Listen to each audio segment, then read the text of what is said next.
चढ़ाऊंगा। अब भैया लड्डू लिए आधा किलो, बड़े बड़े लड्डू थे, अब लेकर के चल दिए। और बीच में उनका मित्र एक किसान मिल गया। अरे भैया कैसे हो? तुरंत ही पूछा। अब कहा अच्छा मैं तो घर जा रहा हूँ। किसान बोला। कहा कि क्यों घर जा रहे? बोला भोजन करेंगे, सुबह से काम कर रहे, अब शाम को जाकर के भोजन करेंगे। कहा अरे भोजन की हम तो ले चल रहे, चलो पास में मंदिर है, वहीं भोग लगाएंगे, वहीं पाएंगे। किसान बोला चलो ठीक है भाई, सेठ आदमी है, बढ़िया भोजन लेके चल रहा होगा। अब तो भाई सेठ जी ले गए किसान को, पूरे दिन उसने काम किया। बोल जा रहा है सेठ जी के पास, मंदिर में पहुंचे, हनुमान जी को भोग लगाया, रात्रि हो गई। अब तो बंटवारा नहीं हो रहा है, क्यों? क्योंकि लड्डू है मात्र 3। अब बंटवारा कैसे हो? आदमी 2, लड्डू 3।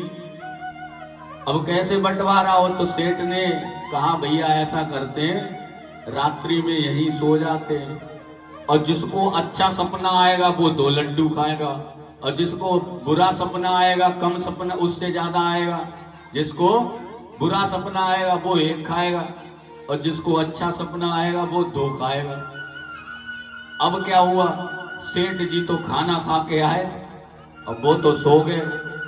अब बेचारा किसान पूरे दिन परेशान काम कर करके, बताओ खेत जोत रहा था, उसे कहाँ नींद आ रही, भूखे पेट कहाँ नींद आ रही।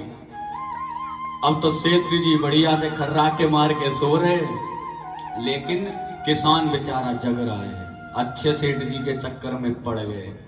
अब सोच रहा है क्या करूं, भूख बहुत तेज, चूहे कूद रहे पेट में। अब उसने क्या होगा सो देखा जाएगा, टिफिन खोला, 1 लड्डू खा गया। अब थोड़ा सा आराम मिला, लेकिन इतना आराम नहीं मिला, तभी उसने दूसरा भी लड्डू खा लिया।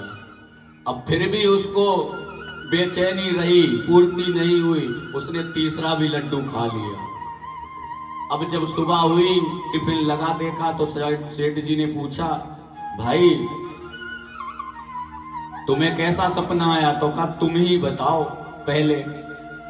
तो कहा मेरा तो सपना बहुत अच्छा था। सेठ था चालू।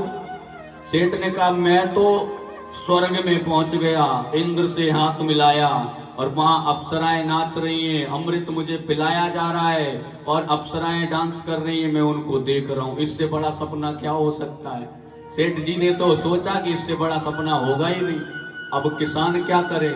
किसान ने भी थोड़ा सा कुछ सोच करके बोला कि महाराज मेरे सपने में तो हनुमान जी आ गए, और बोले ए मूर्ख, तुम मेरे मंदिर में भूखा सो रहा है, चल लड्डू खा। अब मैंने कहा कि नहीं, मैंने सेठ जी से शर्त लगा रखी, नहीं तू लड्डू खा रहा है या फिर गदा मारूं। तब मुझे खाना पड़ा 1 लड्डू। फिर कहा अभी भी तू पेट नहीं तेरा भरा, दूसरा भी लड्डू खा। तभी मैंने दूसरा भी खा लिया। अब फिर भी वो नहीं मान रहे, मारूं गदा, अभी भी तू पेट नहीं तेरा भरा है, जल्दी तीसरा भी लड्डू खा। अब मैंने तीसरा भी खा लिया। अब सेठ जी बोले पागल, हनुमान जी आए तो तू मुझे तो जगा देता। कि सेठ जी मैं आपको पूरे मंदिर में ढूंढता रहा, आप मिले ही नहीं, आप तो इंद्र के पास थे। बोलिए राधे राधे।